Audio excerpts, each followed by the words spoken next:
Otro tema interesante que van a exponer es sobre el río Cesar, sus condiciones, sus potenciales, sus debilidades.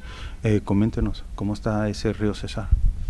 Bueno, el río Cesar es el río más importante del departamento. El río inicia su recorrido en San Juan del Cesar, en La Guajira, termina en Chimichagua, en la Ciénaga de Zapatosa, para luego ir al río Magdalena.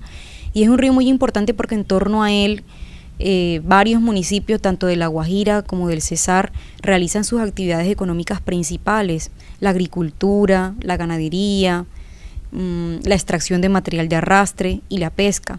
Sin embargo, como es evidente en muchos medios de comunicación y últimamente se ha puesto mucho como la mirada sobre el tema de la contaminación del río Cesar.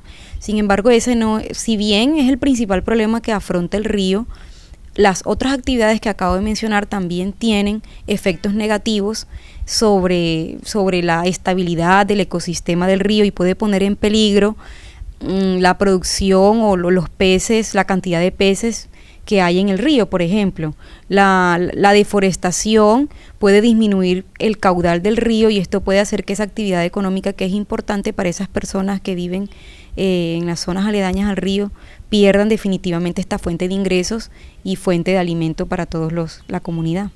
En sus estudios, ¿cómo está interactuando el gobierno local y nacional para que, sobre todo la contaminación, que cada día es mucho más notable, pues no termine perdiendo un gran río? Bueno, digamos que la investigación se nutrió de información que suministró la misma entidad de Endupar, Corpo Cesar. Ellos han venido adelantando un trabajo, primero haciendo un diagnóstico de la contaminación, y ellos también tienen trabajo sobre el índice de la calidad del agua.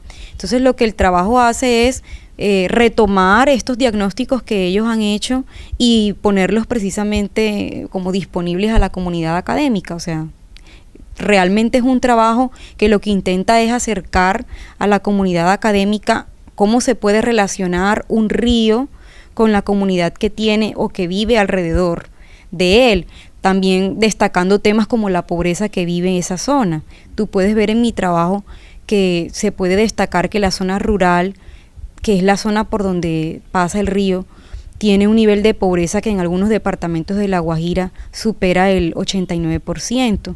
Entonces, hablar del río es hablar de varios temas, de hablar de las actividades económicas, de los efectos de las actividades económicas en la estabilidad de ese ecosistema, pero además de eso es poner la mirada sobre la zona rural de los departamentos, que es una zona pobre y que, de acuerdo al DANE, la pobreza va aumentando en esa zona.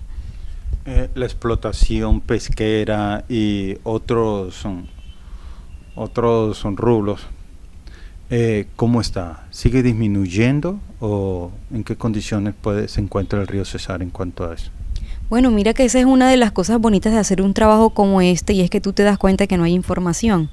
Precisamente, si bien en varias zonas de ribereñas se realiza la pesca, se pesca, San Diego, por ejemplo, Astrea, en casi todas, en las mismas zonas aledañas a Puente Salguero, si bien ahí reciben las aguas residuales, por ahí también se pesca. Sin embargo, Chimichagua es la única parte o la única zona que tiene en cuenta la Corporación Colombiana Internacional, que es la que registra la cantidad de peces capturados. Entonces no te podría decir si la pesca ha aumentado o ha disminuido porque no existen datos al respecto, ya que los datos que se tienen de Chimichagua son los peces que se capturan en Chimichagua, pero tú sabes que en Chimichagua es una zona donde está la Ciénaga de Zapatosa y donde hay muchos ríos, es decir, no se puede identificar específicamente la cantidad de peces que se han capturado en el río Cesar. Y esto es una de las cosas importantes de hacer un trabajo de esto, saber que no hay información y que es necesario para poder dar ese tipo de diagnóstico la inquietud que tú tienes, es necesario poder levantar la información, pero para eso también es necesario invertir en esos recursos, tanto monetarios como humanos.